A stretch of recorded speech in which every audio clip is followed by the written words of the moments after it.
Good evening, everyone, and welcome back to Triple Threat Comics YouTube channel. We're now in season 6, if you can believe it. And I'm very pleased that my very first guest for our premiere season is Will Murray. And I'm looking forward to having you back, Will. I'm glad you were able to come back. Thanks for having me, Ian. I'm looking forward to talking about my STARLOG days. Yeah, I'm very excited about that because STARLOG was one of these big magazines that covered everything from science fiction, comic book movies, whatever you loved it. And this is in the 90s and the early 2000s. Unfortunately, it's no longer, in publication, and you could probably find copies of it in comic book conventions. I know I certainly have. But Will's definitely written some articles in this magazine as well as other magazines like that. So let's talk about it. Well, it started before I was involved with STARLOG. I was a subscriber to the Comic Buyer's Guide, a newspaper for the comic book industry. And David McDonald was a young fan who was doing a media column, and I would write to him and he would write to me with news information in terms of my own work in the pulp world and the comic world at the time. And Dave, after a while, moved on to Jim Steranko's Media Scene Preview and wanted me to write for him. And I put together a couple pieces, but they never ran for technical reasons. And then he ended up being an assistant or associate editor at STARLOG around 1982. And he started asking me to write small pieces, news things about, at that time I was involved with the Doc Savage radio program, the NPR broadcast. That was one thing. And I was involved with the Destroyer paperback series, and some pulp things. So I did these little articles for him that, maybe made $50 or something. And unexpectedly, he became editor of STARLOG when Robert Greenberger stepped down. I think it was Greenberger. It might have been someone else because Greenberger edited Comic Scene, for which I wrote a long article for. And, I wrote a few minor pieces for Dave. And then one day he called me wanting to ask if I wanted to go on the set of Remo Williams' The Adventure Begins, which was filming in Mexico City.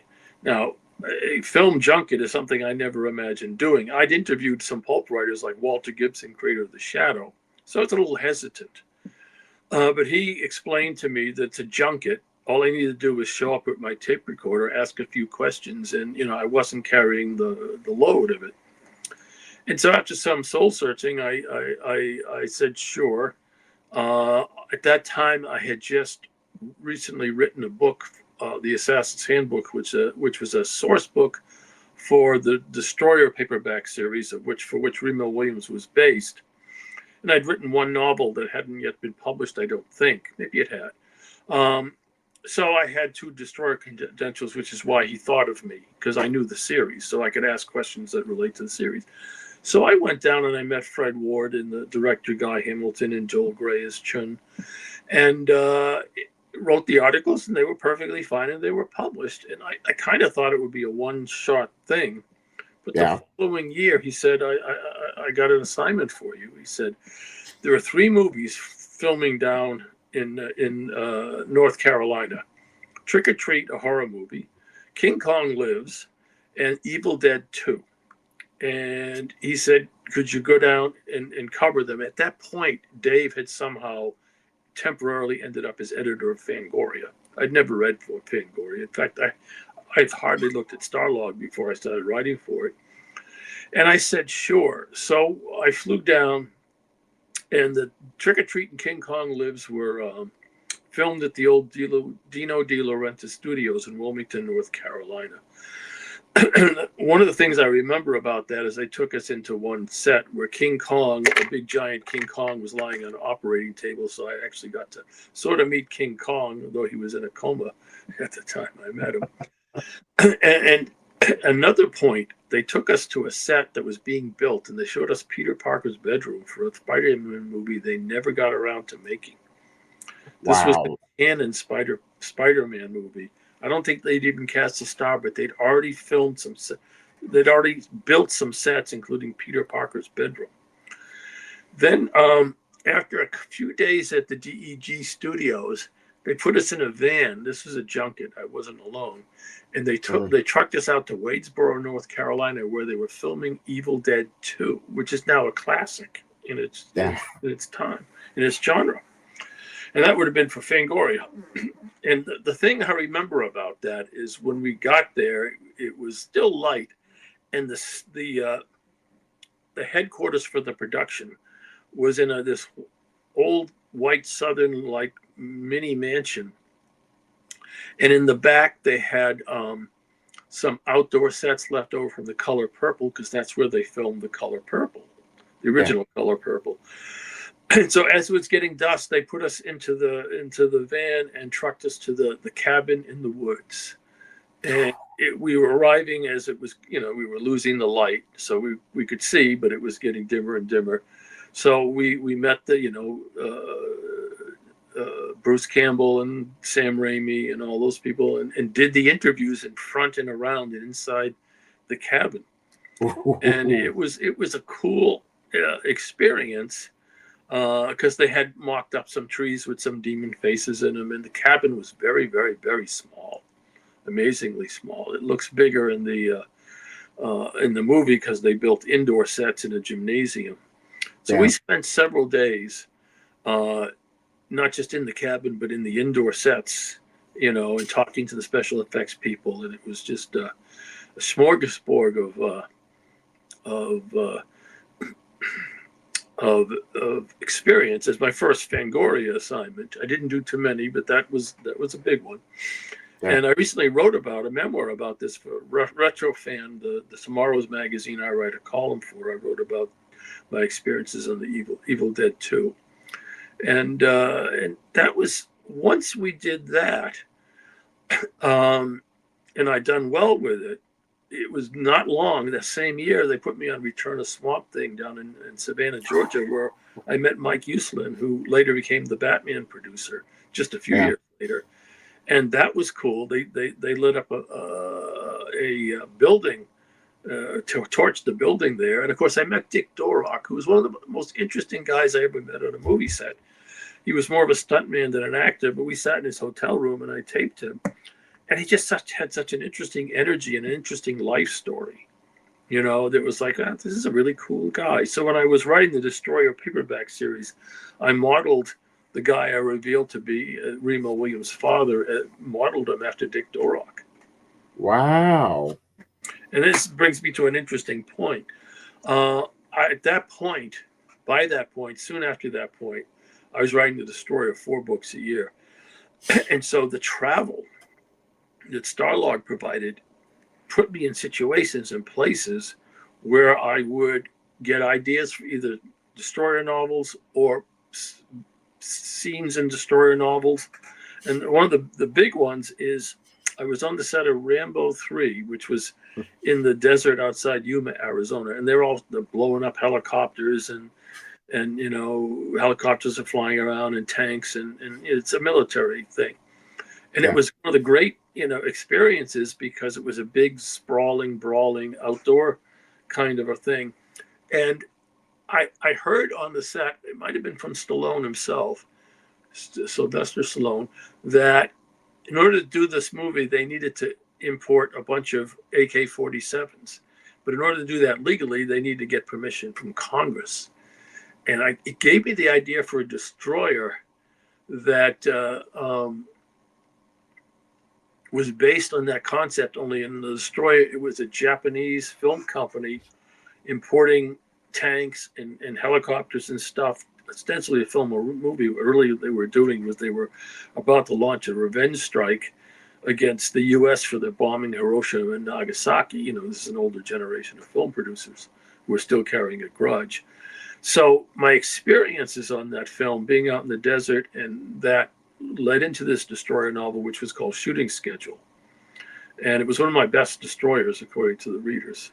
So there was an interesting symbiosis between writing the Destroyer and going on movie sets and going to different places.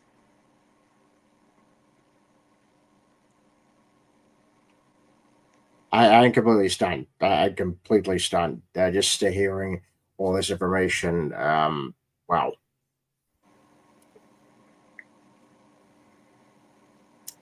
I'm not very normally speechless, folks, but I'm very speechless right now. Well, it was just the flow of my life in those days. Yeah.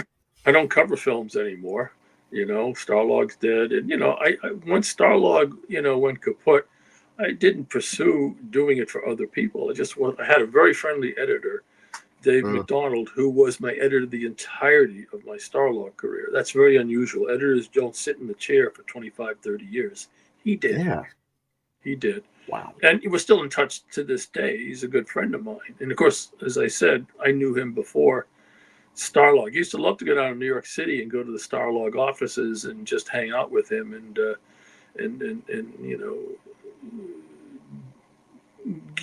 have the vibe of being in a magazine office and going out to lunch and on his dime, Starlog's dime, and just talking about what's going on, what's coming up. And I had a lot of funny experiences. I remember coming out of a movie theater in my hometown and seeing the first Alien versus Predator poster. And I hadn't been aware the movie was in production. I don't think I was. But I saw the first poster, and my thought was, I wonder where they're filming that. And I thought, well, probably L.A. And they never sent me to L.A. because they had guys living in L.A. who could cover it. They sent me to L.A. once for The Shadow because of my Shadow background and my knowing Walter Gibson. So anyway, I thought to myself, well, they're filming that in LA probably on a soundstage. And I get home, and I wasn't home long when Dave called to say, hey, what are you doing in 6 weeks? And I said, and he'd always do this. He would warm up to it. He said, so what are you doing in the middle of August? I said, well, I don't have any plans.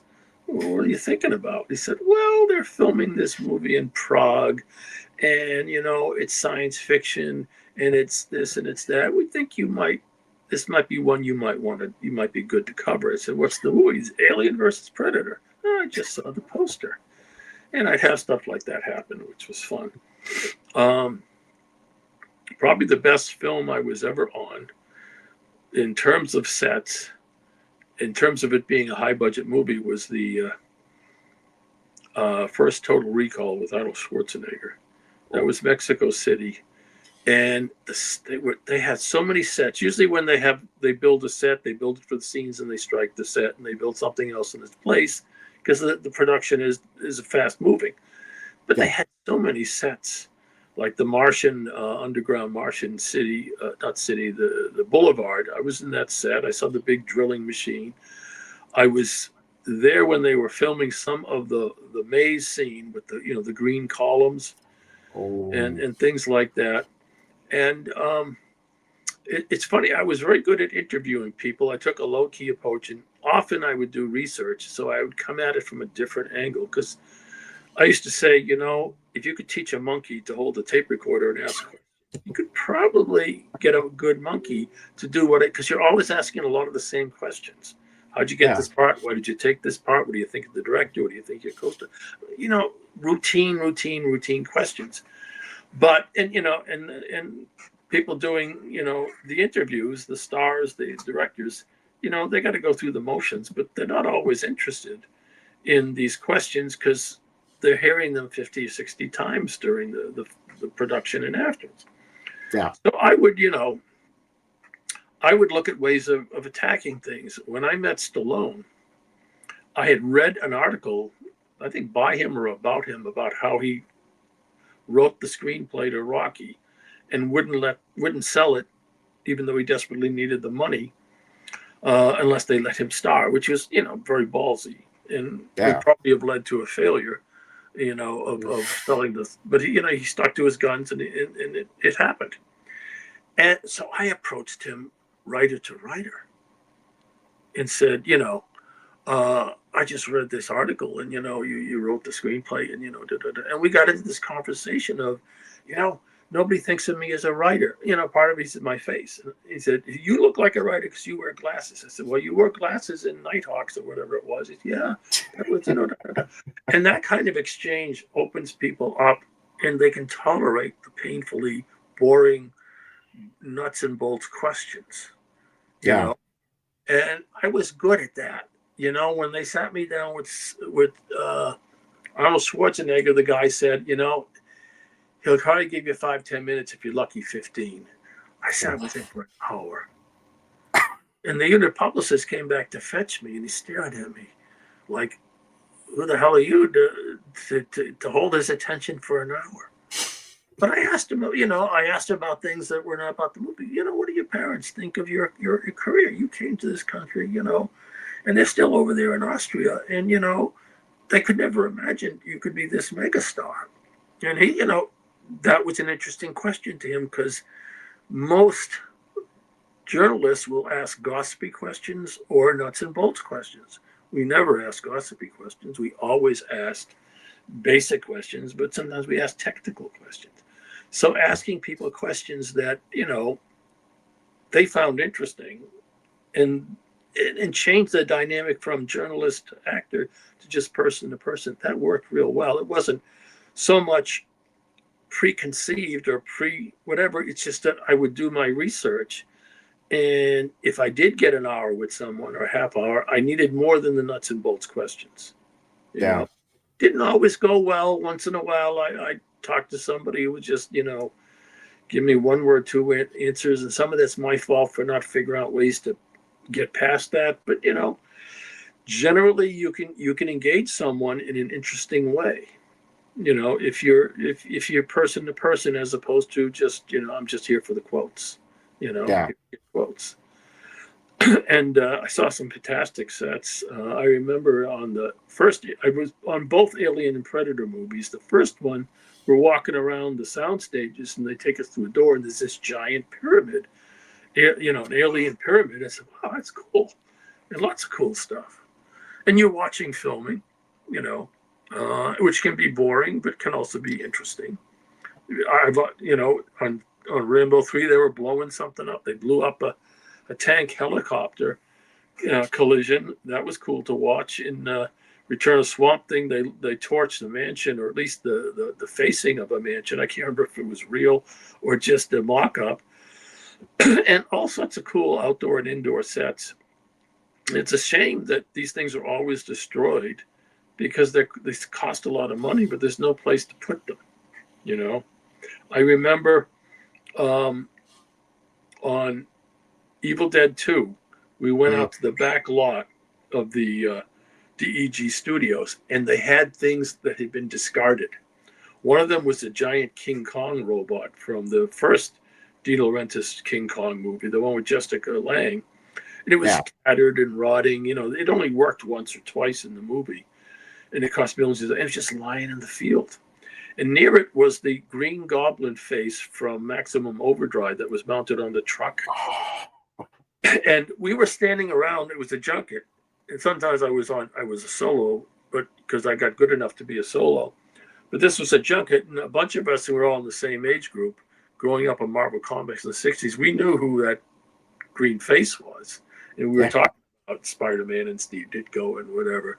And I remember I knew Steve Ditko. I worked with him on Marvel. And I remember telling him that story. He didn't respond very much because he was sensitive about Spider-Man. But I said, we all saw that face, and we knew who that was. And we had an association with it. And, so there was a lot of cool things that happened that that stick in my mind, but a lot of it, the time has blurred it. I did an article for Retrofan on my Remo Williams junket, and I'd forgotten a lot of things. I had to dig up my old articles. I'd forgotten a lot of it because it's just a long time ago. Yeah. A lot of people have better memories than me, and they have these experiences. They never forget them. But I'm writing 4 books a year, multiple articles, running deadline to deadline. I don't have time to dwell on what a great experience. Once in a while, yeah. But some of them were very forgettable. I remember on the Fantastic Four movies, I did the first 2 up in Vancouver. For some reason, they wouldn't let us watch any filming. It was all interviews, and here's a set, and here's a location. And I'm a big fan of the Fantastic Four going back to 1962. So I'm in the Baxter Building, and and here's different sets than Jack Kirby drew, but it was like, yeah, I'm in the Baxter Building. how cool is that? And here's a little thing that wasn't even the movie. It looks like Jack Kirby drew it. Little, I don't know, odd little shape. And but for some reason, they never let us watch any of the filming, which is highly unusual. I mean, it was very orchestrated. You know, hardly anybody gets on movie sets unless they have some kind of accreditation. But we, when they show us stuff, it's usually fairly orchestrated in the sense we want you on these days because we're shooting this. We don't want you on these days because we're shooting that. We don't want you to know about that. That kind of thing. I remember on the Shadow movie, which I was there for 2 weeks, and this is the only time I went to LA. It was on the Universal lot. And I'd written a book on the Shadow in 1980, and it was being used for the production. Yeah. So one of the producers came up to me and, and was talking to me about, like, you really know about the Shadow, and trying to convince me that their Shadow was authentic, when in fact it was a hodgepodge of the radio, the pulp, and the Howard Chaykin, not graphic novel, but DC miniseries. Yeah. And I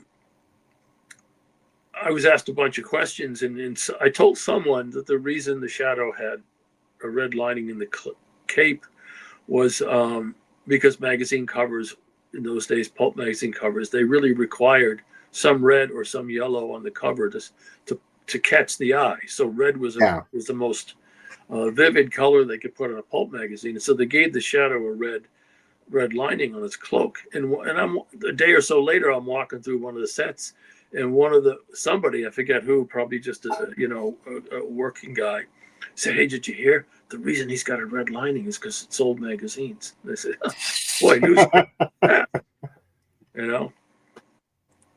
Oh man.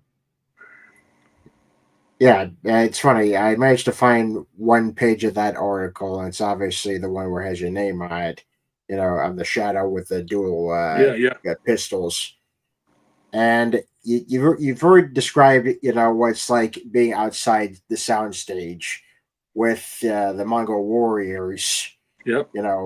Just waiting for the director to come. Mm-hmm. Yeah, I mean, I wish I had a perfect memory because I could remember these things perfectly, but I didn't then, and I have less of a memory now. But I was on a lot of interesting movies that are very memorable, as well as the obscure things where I could hardly tell you what I saw. I remember on Free Jack interviewing one of the workers, technical guys. Before the tape recorder rolled, he said, "These guys are cheap. We wanted to have ball caps, with futuristic, football teams or baseball teams, and we wanted to do this, but the budget didn't allow it." Once I ran the tape recorder, I said, "All right, this movie's so great. We got these ball caps with these." It's like, oh man. But hey,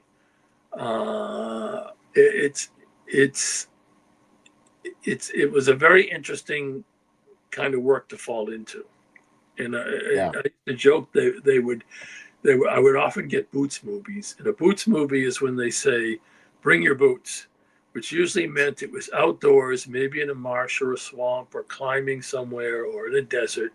And I got a lot of Boots movies, and so I packed my boots, and that was fine. But a lot of them were indoors. And the thing that I remember about indoor shooting is the miles and miles of cables, which are held down by these things called yellow jacket cable protectors. Yeah. They keep the cables sort of organized. And that, inside the sound stages are very dusty and dirty, and outside of the sets. And it's like a blue collar working environment, really, but with actors and directors and things like that. And another funny thing happened on the first or second Fantastic Four movie. Let me think about which one that was. I think it was the second one. We're shooting in an alley that was made up to be Hong Kong, and the Fantastic car had crashed.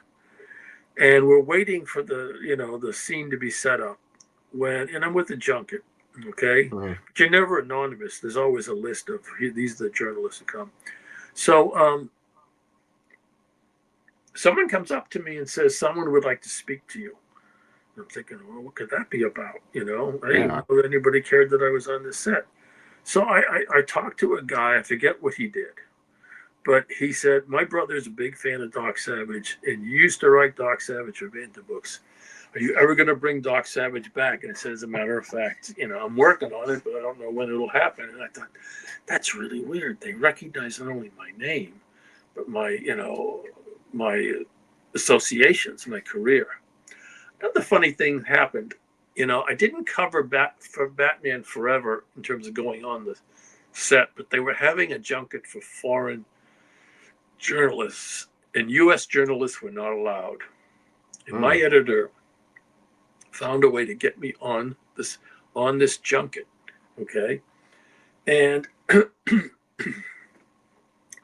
the cover story was I was working for German STARLOG. There was no German STARLOG, okay? But that was the cover story. So I had a location, not a location, a plane change problem, and I was late getting to the hotel. And I got there just as they were loading the foreign journalists onto the bus to go literally across the highway, which we could have walked if it wasn't for the traffic, to go to this restaurant.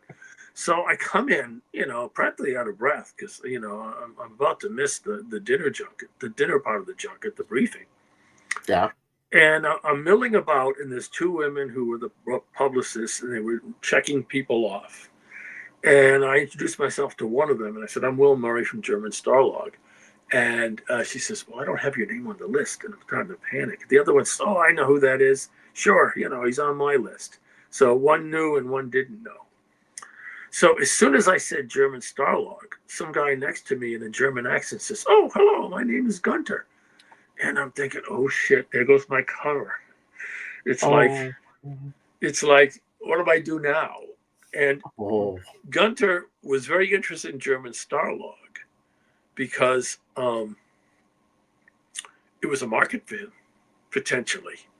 So he was going to want to know who the editor was, and he was going to know everything. And what I did, and, you know, luck was with me. We got out to the buses, and I made sure to get into a seat that had a full seat next to it, so I wasn't sitting next to Gunter. Yeah. And I'm thinking Gunter's going to want to sit at my table at dinner. And I'm just going to have to, you know, figure this out. But, you know, this could be a problem. So they bust us literally across the street. We get out. We go into the restaurant. And I sit down at this random table with these guys from South America. And I introduce myself to them. And one of them says, are you the Will Murray who wrote Python Isle? And I said, yeah. So, oh, I love your work. And he was from Mexico, okay? And he just wanted to hang with me. And he was with a guy from Rio de Janeiro. And the Rio guy wanted to hang with the Mexican guy. Mexican guy wanted to hang with me. So the Rio guy kind of like got blown off. I'm blowing off the German guy.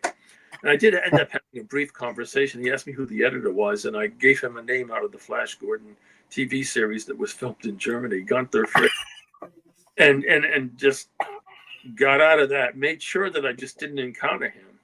And so, you know, I ended up being, you know, pen pals with the Mexican guy. He was a good guy. And I enjoyed talking to him. And, you know, since I'd been to Mexico City covering films, you know, it was kind of a connection there. So, you know, so on that one, we did, you know, face-to-face interviews with Tommy Lee Jones and not the star, but who was the woman, Nicole Kidman. Yeah. And I interviewed Jim Carrey. And I was in the first row. And, you know, I didn't mean it to be a provocative question, but it's kind of an intelligent question I asked. I asked the first question in the interview. I said, well, you know, you were just in The Mask and now you've done The Riddler. Kind of similar things. You can't build a career on that. You know, do you have a career strategy? Like to, you know, because that kind of role isn't going to come around every year or even every 2 years. And I forget what he said, but he made a joke out of it. But the next thing he did was, what was that serious movie he did early in his career? The Majestic. No, before that. Okay. What was it? I think I never saw the movie, but I think it was with a guy who was unwittingly in a simulation or a TV show. Where Oh, the Truman Show is the Truman the Show. Truman Show. And I always wondered if asking him this question didn't cause him to think, you know what, I need to branch out. Now, he's intelligent enough to know that, but I thought it was interesting that he went off in that right angle, as his next project, and I enjoyed it. Maybe. I enjoyed interviewing actors, I mean, I just related to them on a certain level. I was not an autograph person. I wasn't like wide-eyed. Once in a while, we'd be on a junket, and some new journalist would be, bringing out things to be autographed, and the rest of us would be kind of a little embarrassed because, we're above that stuff. But hey, if someone wants an autograph, I'm not going to begrudge them. No. They're celebrities. I just didn't see them as celebrities so much as I saw them as fellow professionals, fellow creatives. That helped me psychologically deal with this stuff. It helped me to be on junkets before I went solo. Rambo 3 was my first solo. I wrote the program book. I didn't know it, but they'd used my material for the program book. So I went to the theater to see Rambo 3, and there's this program book in the days of program. I said, wait a minute, I wrote this. And they did a poster book. They did a making of magazine as well as my STARLOG articles. Wow. And, so I did that solo, which was, good in the sense that, I asked all the questions, because sometimes people ask questions that are dumb or repetitive or not really good. And it can derail things, I don't remember what other things that were really interesting. I would have to reread a bunch of my articles to remember stuff. I remember on The Shadow, Alec Baldwin walked up to me as if he knew me while I was talking to the director, and it turns out the director corrected him and said, "That's not my brother. That's another guy," and he excused himself. The first time I saw Alec Baldwin, in action, he was literally shooting at me with his 45s, which is kind of creepy now that you know what happened to him. But they sometimes, when you're first on a set, they put you next to the camera while they're filming something to see how you react. If you get spooked or if you get overwhelmed or something. Because you know how people react to celebrities. If they see them in a store or whatever, they go a little crazy. I'm not on that wavelength. I was doing a job. I once asked my editor, or maybe he volunteered it, how come you gave me so many assignments? And he said, well, I look for three things in a journalist. One, you got to show up and be presentable and not come across as, unintelligent or a clown. And you'll not be trying to promote yourself in some way that you're peddling a screenplay or a screenplay idea. The other two were you had to be able to conduct a professional interview, and then you had to be able to turn that interview, the tape, into a professional piece of writing. Okay. Yeah. He said, I usually settle for 2 out of the 3. With you, it's all 3. And that never occurred. He told me this many years later. And it's like, oh, that's interesting. I guess I was one of your top guys. And I knew I was one of the top guys because I got a ton of work.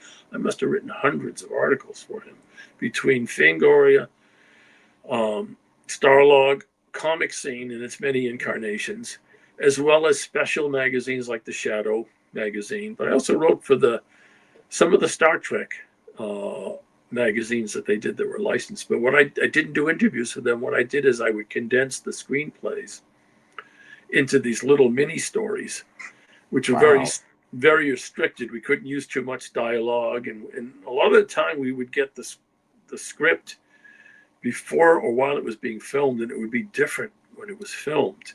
And my editor would have to fix things. I remember I got a Star Trek Deep Space Nine. Was it a Deep Space Nine? No, I think it was Star Trek Next Generation. I got a script that had a Vulcan in it, and it was the first Vulcan character since the original Star Trek. But between the time I wrote the thing and the time they shot it, they removed that character and turned it to a non-Vulcan. So that's I wish I could remember the episode, but that's a piece of trivia people don't know. I remember going on a movie in Vancouver called Ballistic X versus Sever, which was a Spanish actor that is his name, who was in Zorro, because I'd interviewed him before. I'm blanking. Antonio Banderas? Yeah, Antonio Banderas. And Perfect. we go on the set, and we watch some filming, and I traded my articles, and my editor says, I don't know why we're covering this film. There's no science fiction or fantasy. And then later it came out when it was released that, yeah, there was an element. They never told us. So it was kind of one of those things where it was like, well, this doesn't really belong in our magazine, but we agreed to cover it.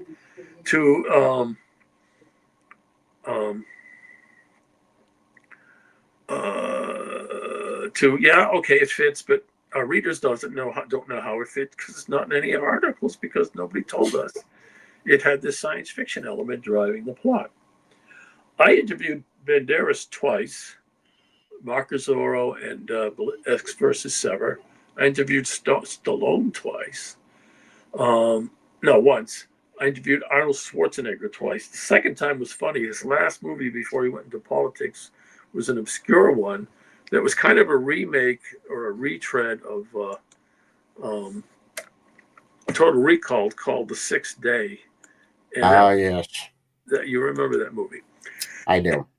They were filming a helipad that was supposed to be on the ground on the top of the post office building in downtown Vancouver. It's supposed to look like it's the ground, but it was, I don't know why they did that. And at that time, he had just been announced to play Doc Savage. And I had written a number of Doc Savage for Bantam books a number of years before. And I gotten along well with him on the Total Recall, but I didn't reintroduce myself because I'm not under the illusion he would necessarily remember me because it was several years later. It might have been even 10 years later. Yeah, it was about 10 years later. So I pulled out my Doc. When we were introduced, I pulled out my Doc Savage. I said, I hear you're writing Doc Savage. I write Doc Savage. He took the books. He said, I want your phone number. I want to talk to you when we do Doc Savage. And so it was like, oh, that's great. Except he never did Doc Savage. So a near miss,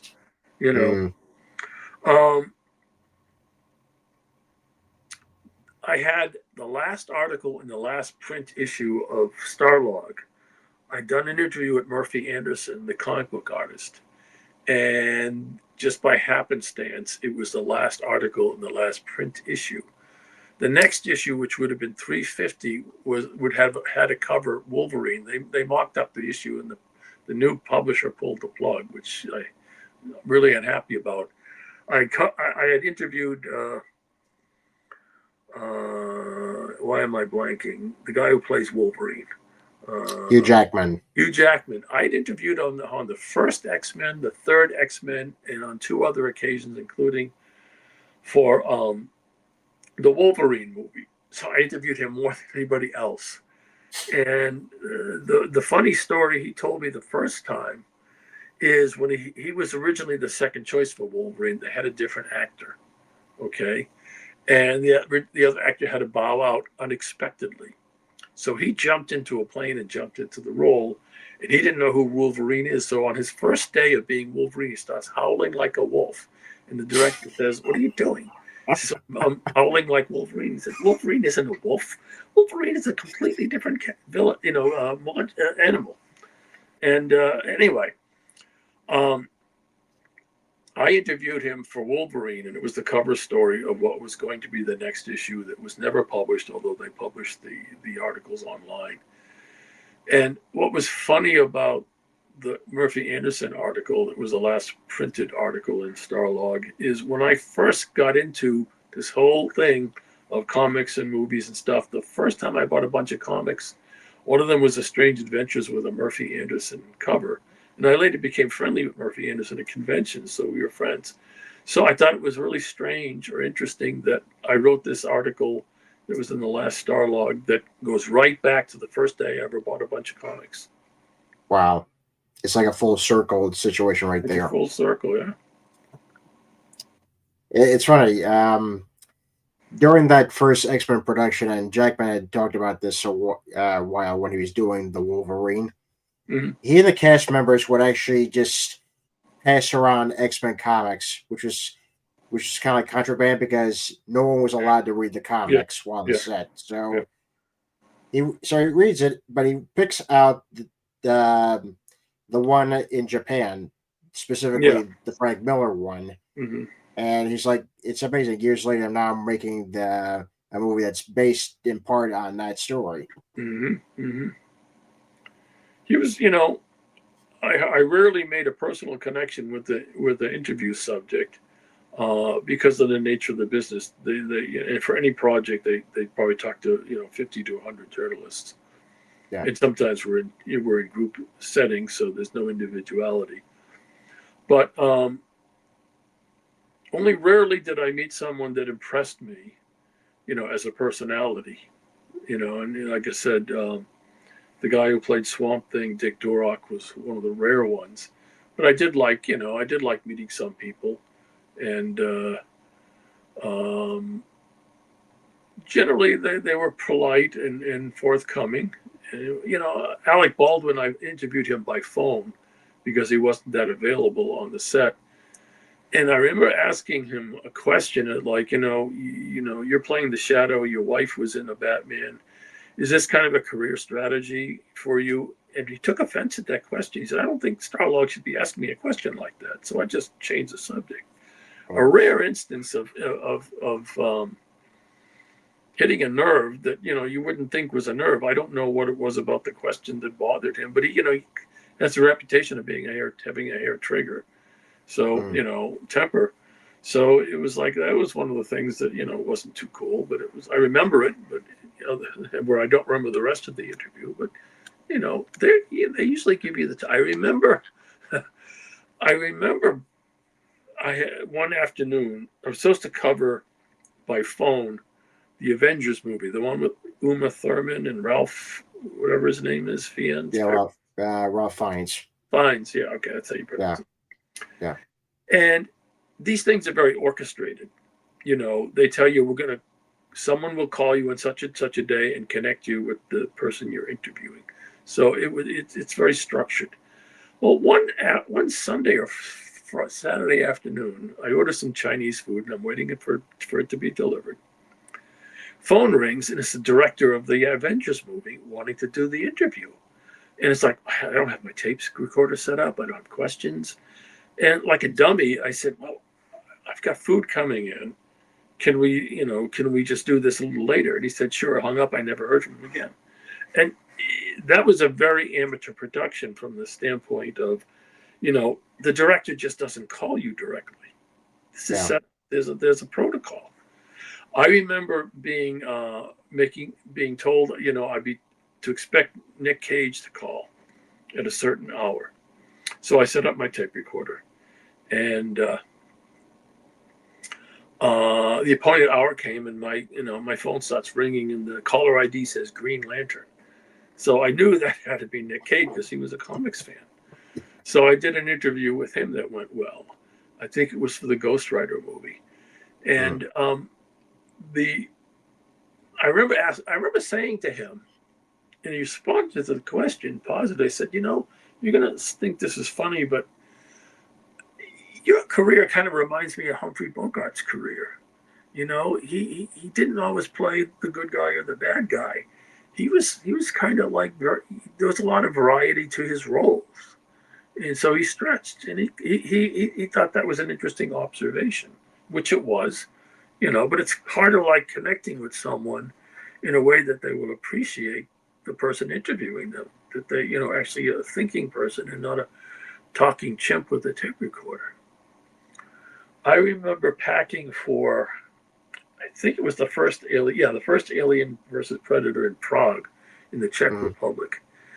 And you bring your tape. In those days, you bring in your tape recorder, and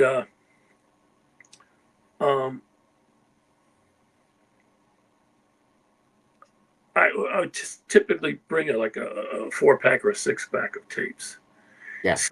intuition said, bring more tapes. So I brought like 12 tapes. And it wasn't that long a shoot. It was, we're only on the set for 2, 3, 4 days, maybe a little bit more. So we flew to Prague, and we're getting unprecedented access to the cast. It's a large cast. And it was with a junket that included a lot of foreign guys I shouldn't say foreign guys from all over the world, in U.S., Europe, South America, whatever. It was a multinational junket, and we got so much access. The other journalists were starting to panic. They were running out of tape, and I had plenty, but mine didn't necessarily fit their micro recorders, a lot of them. And so they were having to go back and tape interviews over interviews because some of the earlier interviews weren't as important as the later interviews. And I was just not pulling out another tape. One journalist from Germany, because he ran out of tapes, he asked me, could he tape my tape? And I said, sure, let's go find a place. So we went into a prop room, and I played my interview with the subject that he wasn't able to get because he sat in the interview, but no tape. And so he recorded it. So, I did him a solid that way because, we weren't in competition. So there was no reason I shouldn't do that. Yeah. And that was a funny incident, and I did a lot of Alien versus Predator articles, but I had all the tapes, I never ran out of tape, once in a while at home, you might set up your tape recorder wrong and you found you've interviewed somebody and this is blank. That happened, I think, on one of the producers or the writers of Total Recall. I had to redo the interview, and he wasn't happy, but he wasn't mad. He was just like, it was kind of a lifeless interview because he was given the same answers he'd already given. And that was unfortunate. Yeah. I think that happened once, maybe twice, not for STARLOG, somewhere else. But for STARLOG, it happened once. Oh, here's another funny story. When I came back from Total Recall, I had so much tape. I hired the wife of a friend of mine to transcribe some of the tapes. One of them was the Arnold Schwarzenegger interview. So I met my friend on the subway to pick up the tapes, and we were going in town to eat. And I'm looking at the transcript. He puts the bag of tapes next to me. We get on the train, and I said, where's the tapes? He said, I gave them to you. He said, holy shit, I left the tapes at the station. We never recovered them, but we had the transcripts, which weren't perfect. But it was like, I was so upset. I never got the tapes back. It may have been only one tape, but the point is, Schwarzenegger's a hard guy to transcribe because he has an accent. So yeah. I had these transcripts which weren't super reliable, and I had to work with them. And that was, one of the misadventures. You have them once in a while, not often, because I covered movies from 84 to, I think the last set I went on was 08, which was the day the Earth stood still. Yeah. I was on the Watchmen set, which is another cool movie. When they were filming the scene in the jails, some of the scenes in the jails, one of them, the famous line where Rorschach says, I'm not locked in with you, you're locked in with me. Oh. Yeah. And where he throws the oil at the I think the oil was there. There was another scene where they had two of the characters running down a jail cell corridor, getting into a fight. I was there for that. That was fun. I liked Watchmen. I was very amazed interviewing one of the producers or somebody who told me that this film was, in fact, the same production that was from a Sam Hamm script that went back like 20 years, 25 years.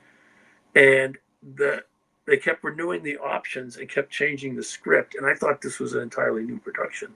It was basically in development for 20, 25 years with the same people, constantly changing scripts, constantly changing, this, that, and the other thing.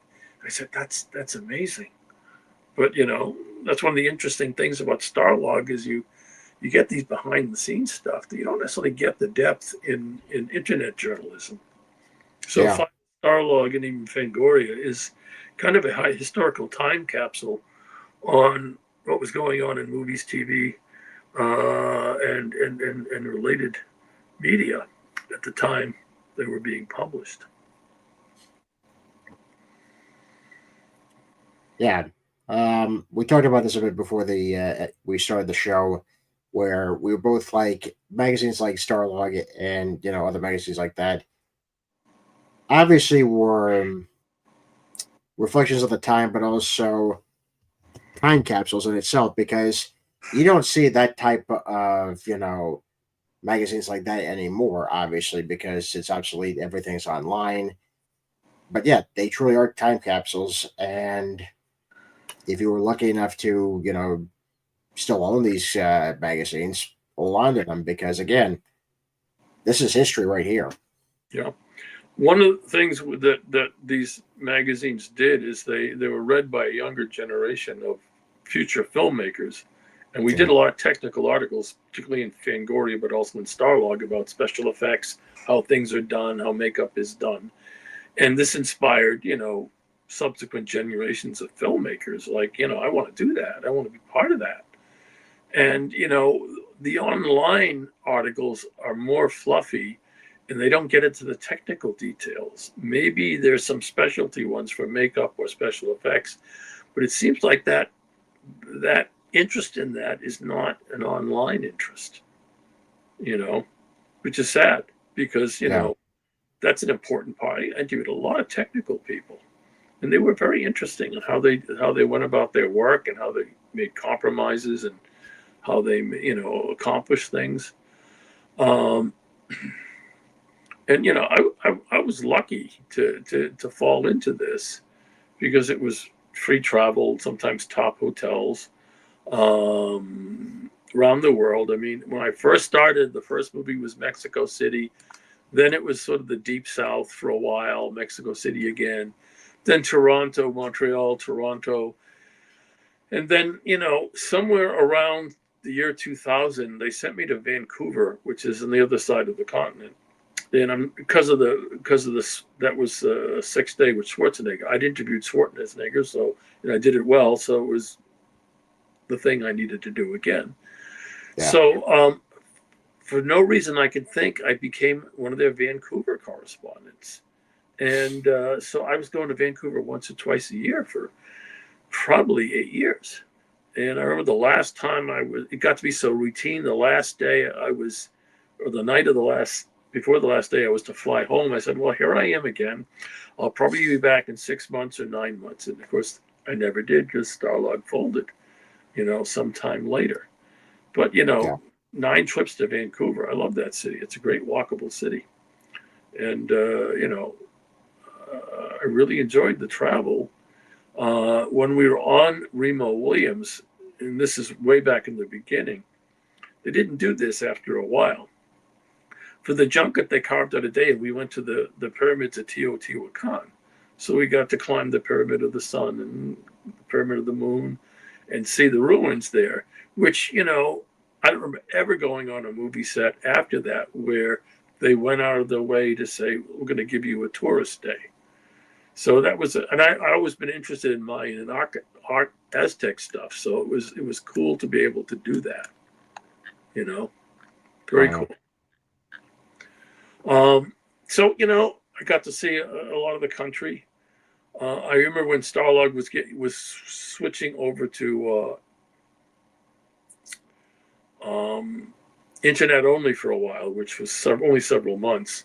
They wanted to send me to New Orleans for the Ghost Rider, but the STARLOG checks were slow. And I didn't, and the magazine was not a magazine anymore. It was an online thing.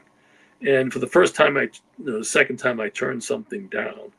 And I kind of regret it now. I go to New Orleans now a lot because I've got an old girlfriend who lives there. But I could have been to New Orleans 10 years before that or 15 years before that. I was scheduled to cover the Superman Returns movie in Australia. Wow.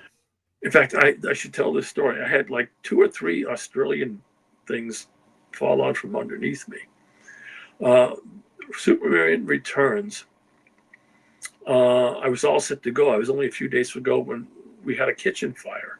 And it wasn't big, but it was sufficiently unnerving and rattling that I thought I should stay home and not leave the family, Yeah. you know, alone. So I canceled it. I hated to do that. And they gave it to someone else. I was supposed to go to Australia for Red Planet, which was a movie with that took place on Mars. Yeah. I'm blanking on the two stars. Was Val Kilmer one of them? Val Kilmer was one, and Tom Sizemore was the other. Okay. What happened there is it was all set up. We were probably a week away from going, and I don't know why they would fly me on the East Coast just to go to Australia because they got West Coast guys, but I got picked for that. I don't know why. Or Superman because of my comics background. Well, anyway, the day they were cutting the checks, cutting the tickets, there was an incident between Sizemore and Kilmer. Sizemore saw Kilmer's, I think it was exercise equipment being hoisted in through the big windows of his hotel room and went nuts because he wasn't getting exercise equipment. They had a fist fight and they shut everything down.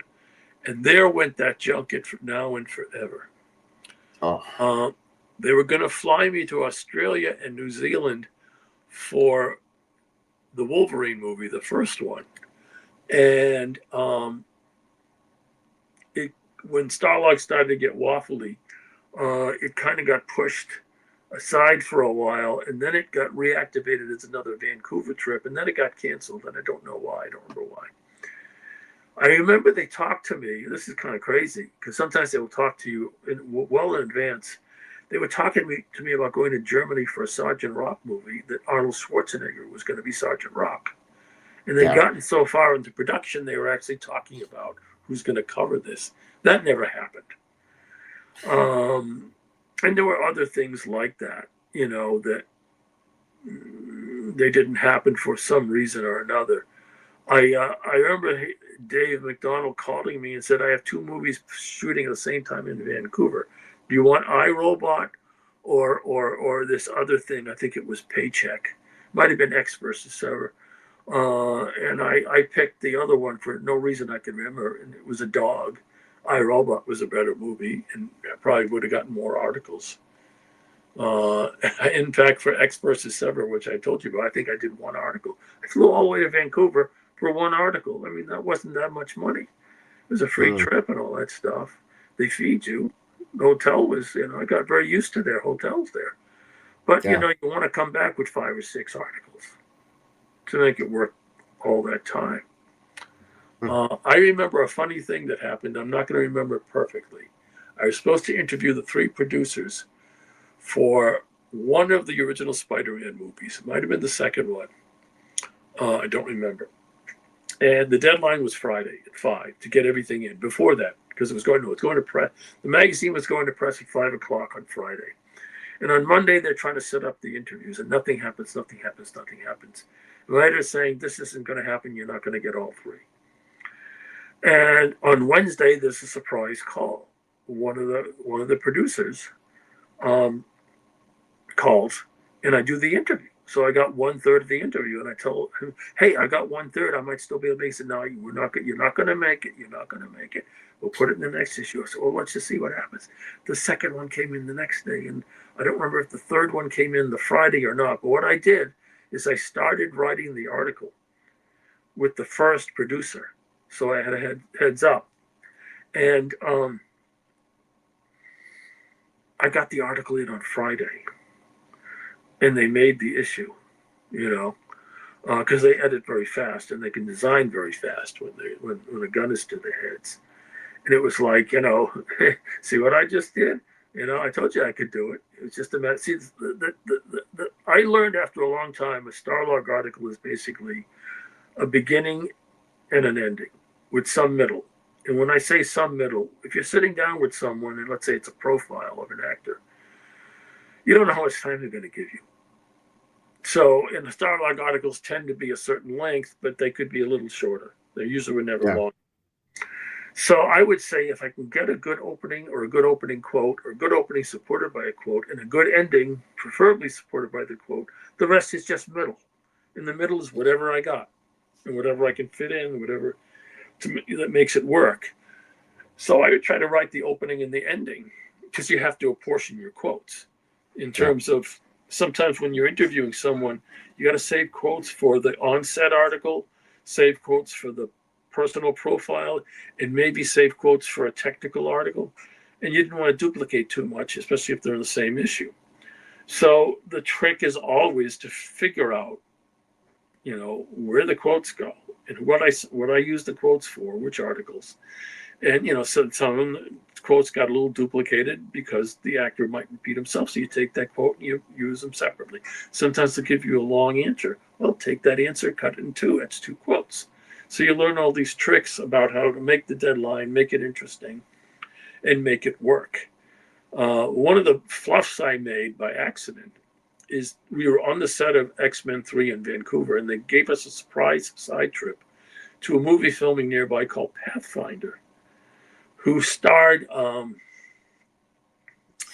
I'm always forgetting the names now, starred an actor who had the same last name as a country western singer. Urban. What's the first name of Urban? He was in one of the Star Treks. Keith Urban.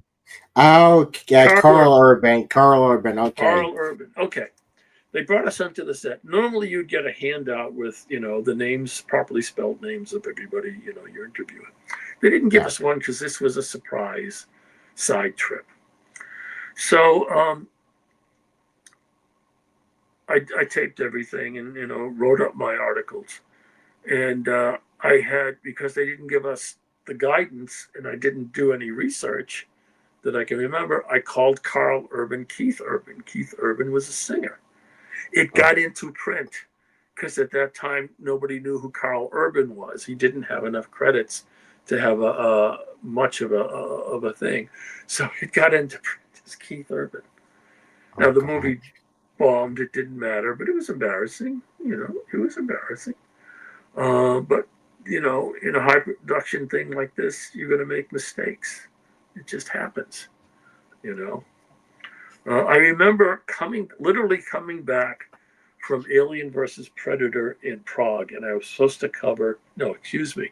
coming back from League of Extraordinary Gentlemen in Prague, and I was supposed to cover the second X-Men movie not long after, but they moved up the window for the set visit. And I got home on a weekend, and I think they were flying out for the set visit on Monday or something really close. And my editor said, "You know what? You just got back in from Europe. I'm not sending you all the way to Prague, and so you have enough to do with League of Extraordinary Gentlemen." And I couldn't complain because he's right. Turning around and getting on another plane. I got to get over this jet lag and all that stuff.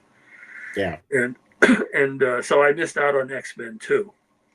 But they were fun the first and third were fun to be on. I don't remember that clearly anymore, but they were good. They were fun to be on, So I got comic book movies, a few pulp movies, mostly science fiction and occasionally horror movies. And outside of coverage, I interviewed Bob Kane at length for the first Batman movie, probably the longest interview he ever did. Yeah. As well as interviewing, lots of comics people for Comic Scene, which is a separate type of thing. I interviewed, Larry Lieber and Dick Ayers and Don Heck at great length about early Marvel, great interviews while they were alive and able to talk about that stuff. And I remember Session 9, which was an obscure horror movie set nearby in Danvers, Massachusetts, which is next to Salem. And it was set in the Danvers Asylum, which was the Lovecraft's inspiration for the Arkham Asylum in the Lovecraft stories. And it was an abandoned, creepy old place. and it was very, very spooky. And that was cool. The movie, I don't think did well, but now it's considered another cult classic in its genre, which snuck up on me. And it's interesting. Oh, Battlefield Earth, I was on Battlefield Earth, and they took us out to this parking lot by this brick building that was a warehouse, and they had one of the spaceships, and it was formed concrete, painted blue, and it's like, holy shit! The spaceship is concrete. They don't have the budget to do anything realistic. Oh, And and we're looking at this thing, and John Travolta drives up and talks to us a little bit, and we asked him, so you were wanting to do this movie a long time, why now? He said, well, he was very frank about it. He said, well, I had a movie that fell through. I needed a movie for this year, to film this year for next year. And we put this together fast. And yeah, I wanted to play Johnny Goodboy, the lead, when I was younger. And now I'm too old. I have to play the villain. I remember them taking us to a room and showing us some footage allegedly from the movie that looked really good. I said, well, this looks good. Well, I never saw that footage in the finished movie. I don't know where it was from, but it wasn't in the movie. And that was considered one of the great failures in science fiction of the last 20, 25 years, whenever it was. So I got to do that. That was Montreal. I went up there twice, I guess. Timeline was up there too. Which Timeline was was it Timeline or Paycheck? Paycheck was a Richard Donner film. No. It was a Timeline. It was Timeline that was Richard Donner. Timeline, okay. And there's another funny story. You know how when you ask them about their cast or their whatever, oh, our cast is fantastic. They're wonderful. So I sat down with Donner and very straight-facedly said, so tell us about your wonderful cast. And he laughed and said, well, they're fantastic. I was just riffing on it. He was good. He was going to do a Western next. It never happened. And I wish we had more time with him. I would wanted to talk to him about the Superman movies. There wasn't time. I would love to talk to him about TV. He did a lot of Westerns when I was growing up. And, The Rifleman, which was a favorite show of mine growing up. I would like to have asked him about that. And it's a shame that, people like that get interviewed, but they often don't get interviewed in the depth and range that preserves their stories and their achievements. Yeah. Because when they were doing TV, it was all considered disposable. It aired, repeats aired, it was gone. No one thought 50, 60, 70 years later, those things would still be showing because there were only like 3 networks at that time, PBS and maybe a UHF station. And now everything is available, and almost everything is available in one way or another. Yeah. I would love to have sat with him for an hour and said, oh, tell me about this, tell me about that. And he probably would have been happy to talk about that stuff. Maybe he did with somebody, but not with me. We covered for Fangoria a TV show called Ghost Stories EVP, where they were doing, I forget what they call that stuff, but when they listen in on the ambient sound and try to pick up the voices of ghosts. And we were at the Lizzie Borden House in Fall River, Massachusetts, which is south of me. So we got to spend the night in the Lizzie Borden House and listen to the theories. Listen to EVP was electronic voice something or another, and they're trying to pick up Lizzie Borden, which they didn't really. And that was an interesting experience though, because I got to sleep in the Lizzie Borden house and it was free. Oh yeah, you just completely ignored the fact that what happened in that house. You just ignored that. It's fine. Yep. It's fine. And someone showed me a letter from a priest who said he took Lizzie Borden's confession and she confessed to the murders. And he said he's not bound by secrecy because she wasn't a Catholic. So if you're not a Catholic, you're not bound by secrecy. So he wrote a letter to somebody to say, Lizzie Borden came to me, confessed everything, and he thought she was a bit crazy. And My theory was it was a hot summer day, and the father had a reputation of not wanting dust to come into the house. In those days, horses and all that stuff. So he kept the windows and doors closed. There was no ventilation. So I think Yeah. she snapped in the heat. It's not a bad theory. Not a bad theory, no. Do you have another question about all this adventure I've done? I owe it all to Dave McDonald, who sent me some assignments and then sent me down to Mexico for Remo The Adventure Begins. If I hadn't done that, it would never have crossed my mind to interview actors or whatever, because I was not a movie guy growing up. I watched movies on TV. When I got older, of course, I love going to the movies. And now I hardly go to the movies because, you can. I'm busy, number one. And Yeah. number two, since COVID, I kind of fell out of the habit of regular movie going. I did see Superman this past summer. I did see Fantastic Four. I don't know what I'll see next because I'm just not as into it. I'm not in the field anymore, but it's like I don't have a lot of time for leisure. I'm always writing. I should be retired, but we don't do that in my business. One of the most beautiful women I ever met on a movie set was Michael Douglas's wife, Catherine Zeta-Jones. Oh. We went. I was introduced to her in her trailer, and I interviewed her for a while. And she was new to the field, and she was kind of lonely. It was obviously she's lonely because after the interviews, though, she asked me, do you ever get lonely being away from home on movie sets? Well, I only come down for a couple of days, 3 days, 4 days at most. And she was like, you could tell she was just like, it's kind of boring when you're not for the cameras. You're just sitting in your trailer or you're doing this or that. So I felt for her. I felt for her. Heather Locklear was also very attractive. She was in Return of Swamp Thing. And in Free Jack, there's an actress who I can't remember, who I also thought was a very nice person to interview.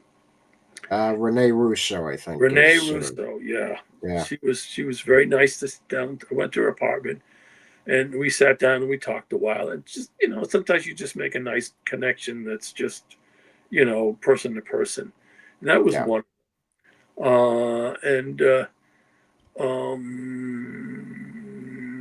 A funny thing happened on the Alien versus, was it Alien versus Predator? No, Aeon Flux. I covered Aeon Flux in Germany. Okay.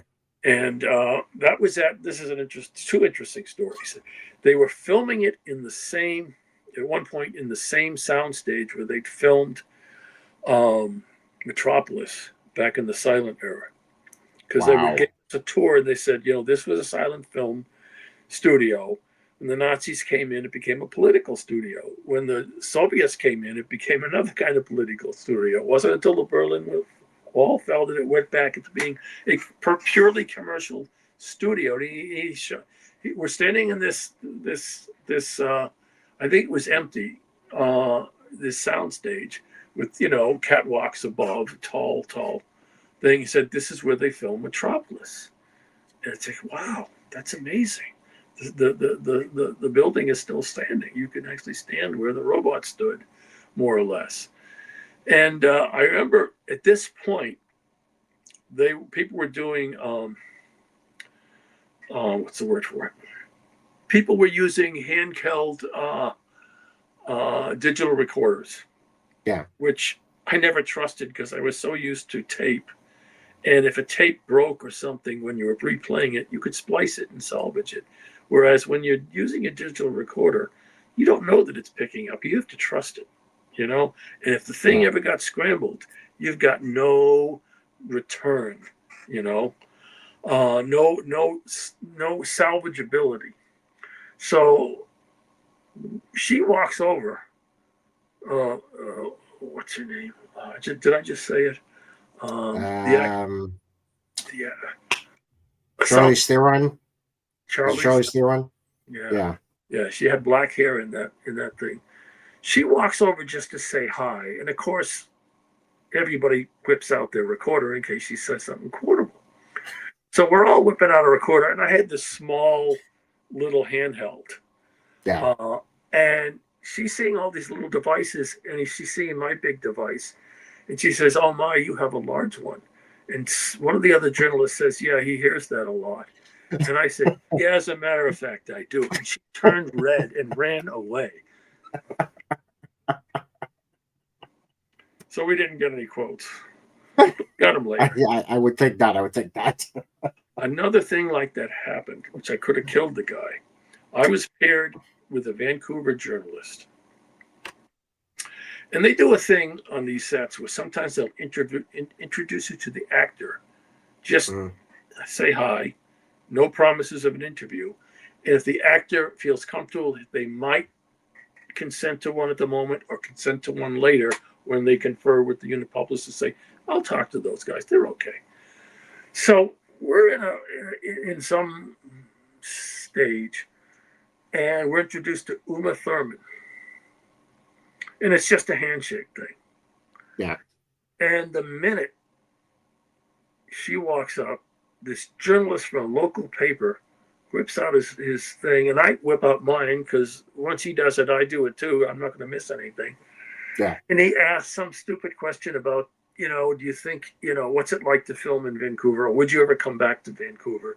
Or something just purely local interest, useless to me. Yeah. And, she blurted something out, and the publicist grabbed her and dragged her away, and we never got to talk to her. He got his quote, and I got screwed out of an interview, potential interview. Oh. I remember on my first junket in Remo Williams, and this is the problem with international junkets. We're doing a group interview with the director, Guy Williams, and Fred Ward. And somebody from, I don't know, Finland, or I'm making up a thing. Someone from Finland pops up and said, "Do you think you'd ever do a movie in Finland?" And of course, they say, "Sure, if we have the opportunity," because they're not going to say, "No, we hate film in Finland." So, it's a wasted question for the broader, junket, because none of us can use that quote. It has absolutely no value to us. It's just wasted. And so you sometimes get these, I remember being, I don't remember the movie, but it was another. We were in a big auditorium, and the cast, which is a large cast, were seated there. And the first journalist, who was a young woman, not that has anything to do with anything, she asked, I think it was the first question. He said, "Would you all tell us about your character?" And I panicked because we don't know how much time we have, and it's often cut short for reasons. And if every member of the cast spent 5 minutes telling us about the character, that's all we got. So we listened to a first few, and then I jumped up with a question. And one of the other journalists was saying, "Hey, they're not done answering the question." I just ignored them because we were about to have the whole junket nuked in terms of not getting usable articles, but just getting these little snapshot things. There's a bigger picture that needs to be answered or addressed in terms of all of these people at the table. So I felt bad for doing that, but I knew enough to know that if this was a 40-minute interview, we were about to lose 25 minutes in just repetitive kind of stuff. I remember doing something like that. Might have been the same one. The unit publicist, who I'd worked with a bunch of times, came up after and thanked me for asking a question. One of the poor actors was a secondary actor in the movie. Nobody was interested in talking to him, but I made a point of asking him a question about his character, his role, and he answered it. And it just saved the publicist any embarrassment with the actor who sat in on a junket, didn't get a single question. So as you do this work, you sometimes intuitively and sometimes consciously know to ask questions that other people may not think about are needed to be asked, because they don't have necessarily to do with the article, but have to do with representation and participation. So I got good at that kind of thing. I probably screwed things up for a time or two too. I just don't remember too many of those. There was an actress, I won't name her, and I don't know why I said this, because sometimes people give overly long answers. She had a rock star husband who sat in on the interview, who was very intimidating, I guess. I found this out later. And I said, I want to ask you about this movie. Could you keep your answers on the short side?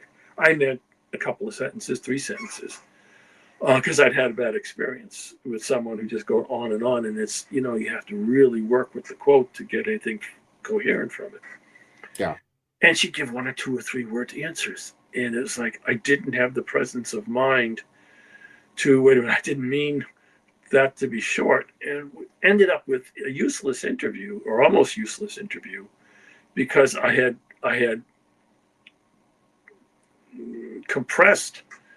tried to get the answers compressed and to the point, and because based on something else, and I ended up wrecking the interview. But she might have done that anyway, because she seemed like she was intimidated by this guy. So I felt really bad about that, both for her and me. But things happen, things just happen, because you can start an interview and they pull them away because something's going on, and you get half an interview and you just live with it. That's why I said, the middle is whatever you got.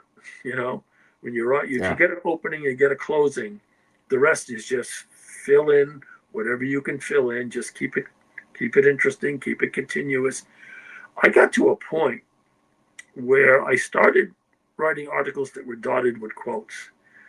And I began to realize on my own that, you know what? Nobody wants to read my impressions or interpretations. They want to read the quotes. So I started writing articles that were basically quote driven. Basically, as little as I could, string the quotes together with, connective tissue. Yeah. So that the interview is really focused on what the actor or director said, as much as he could say. And we got more quotes in, and it was a better reflection of the personality than if I had just used the quotes to support an article. Okay, it was more work in some ways, but in other ways it was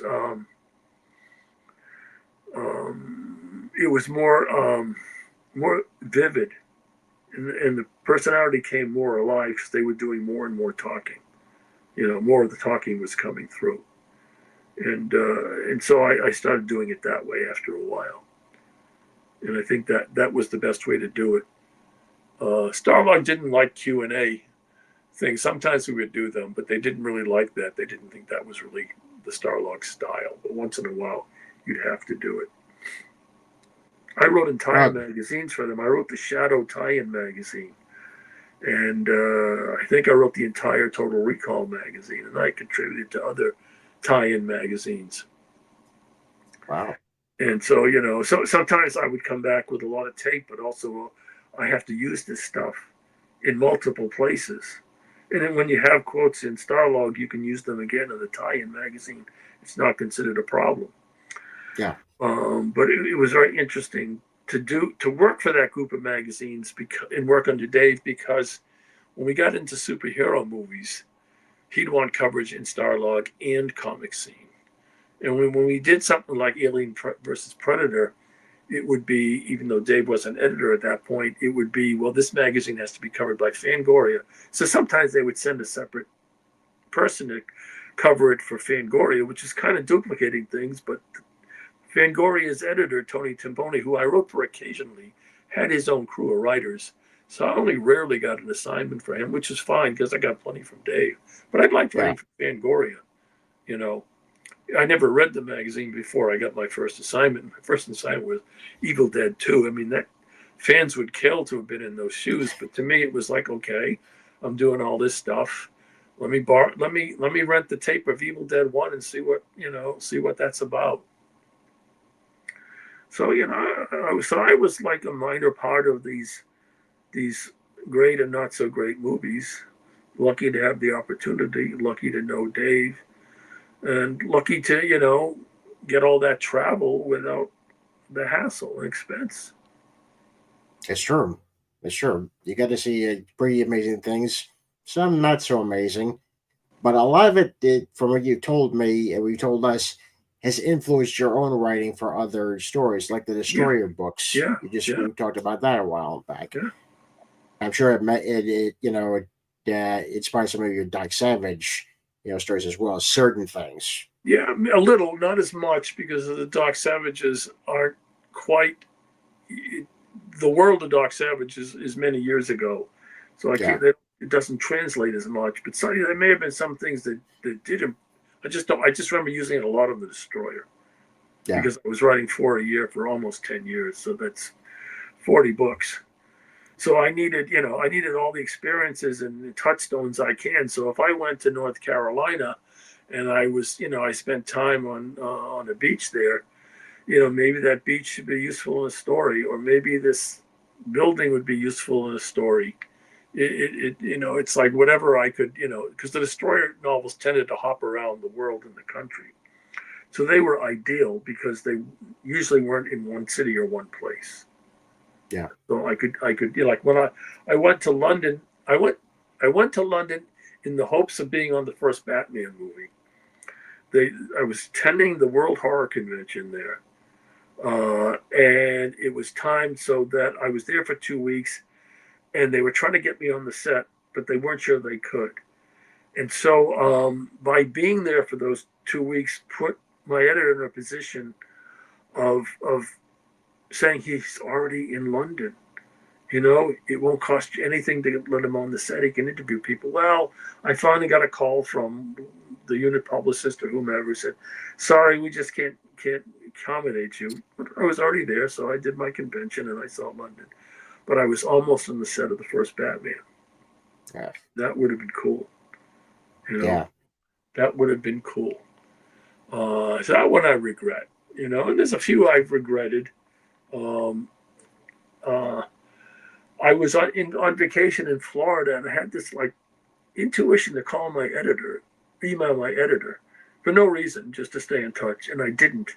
And when I got back, he said, I called your house, and I wanted you to go to Vancouver for the remake of The Fog, but you didn't answer. I said, well, I was in Florida.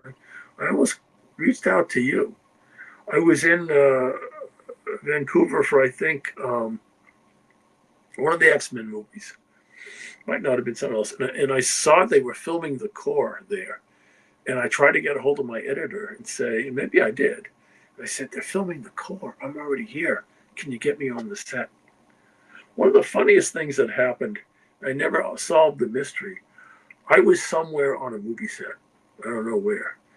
And when I got home, a family member told me someone had called, didn't leave a name, wanted me to come to Texas to cover a movie. And, was disappointed I wasn't in the country or wherever I was. And I never knew who it was, because usually everything would come through STARLOG. This was obviously a publicist I'd worked with who liked my work and was just saying, can you come to Texas and cover this movie? Well, I couldn't do it for STARLOG because it's all on assignment. You don't generate your own things as a rule, movie set things. Yeah. And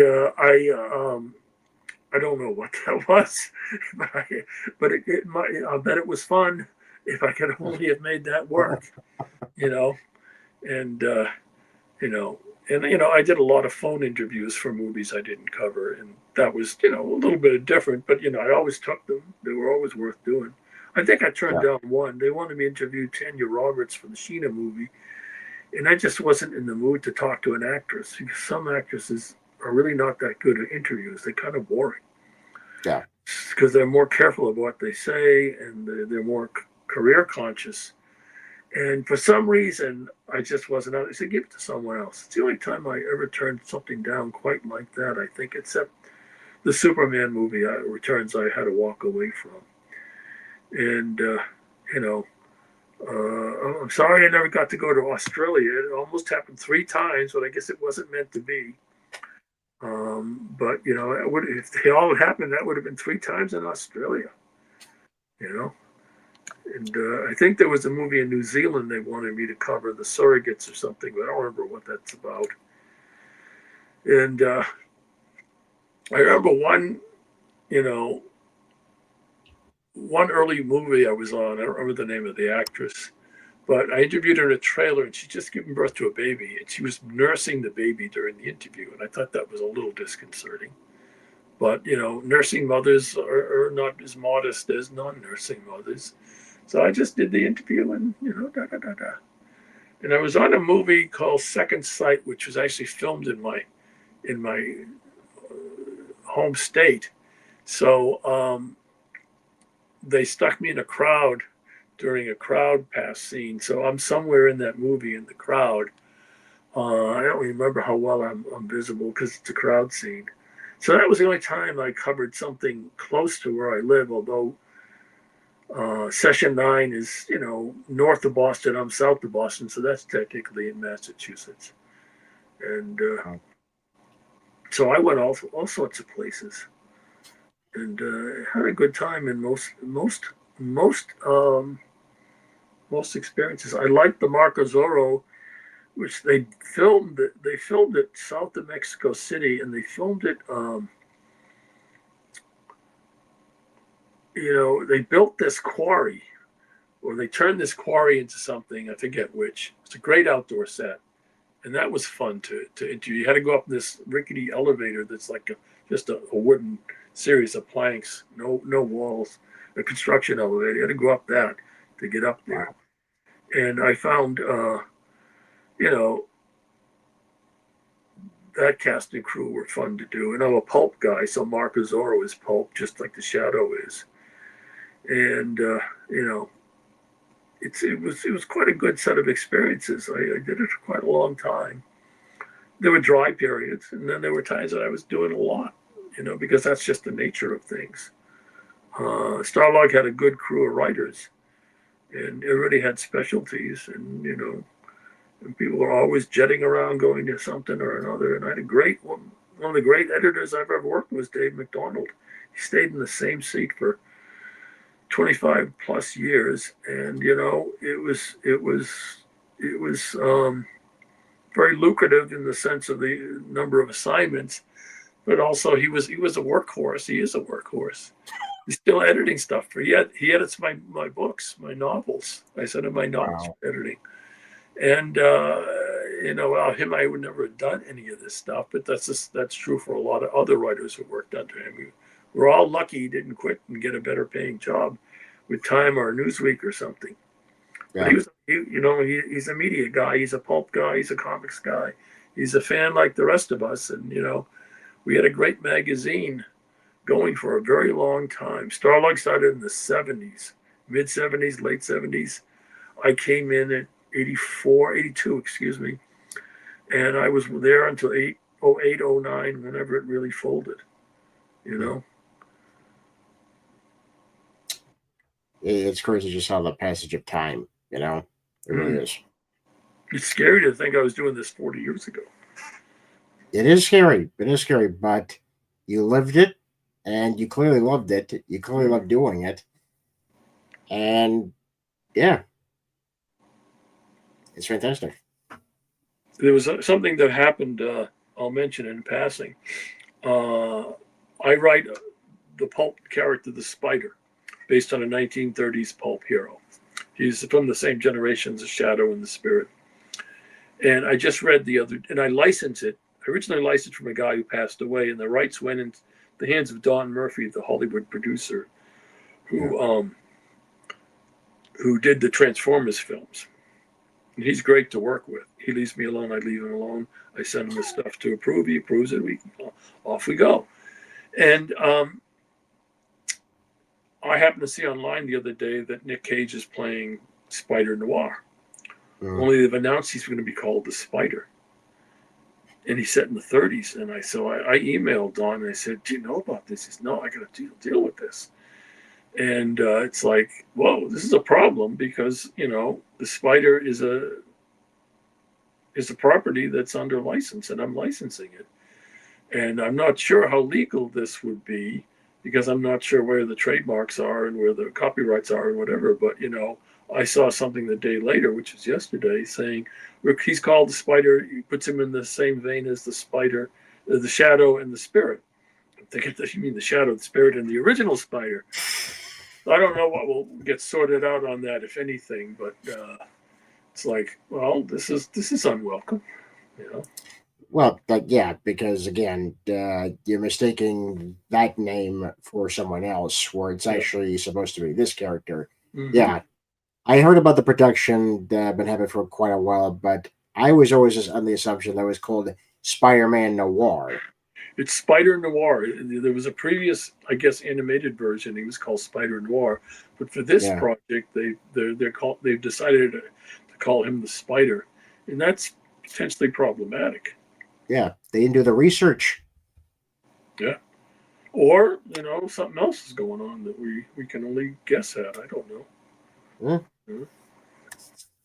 Well, I can't thank you enough for coming back on to talk to us about your career in StarLog and other magazines. I learned a lot tonight. Yeah. I really did. Well, it was fun tripping down the tulips with you. We did 90 minutes, which it's quite a jump, and um, I hope people like it. You know. I think people will like it because they clearly are invested in some of these stories. Because Hmm. you just told us stuff, that we didn't know about certain productions. So, yeah, they'll definitely listen. So, again, I thank you for coming back. Anytime, happy to come back. As I told you before, I have a multi-faceted career. This is just one slice of it. Okay, well, I have to put you back on the schedule at some point. Okay, All cool. right. Well, folks, I think that's gonna be it for us tonight. I'm Ian Miller, and this has been Triple Threat Comics YouTube channel. Have a great night, folks. Take care.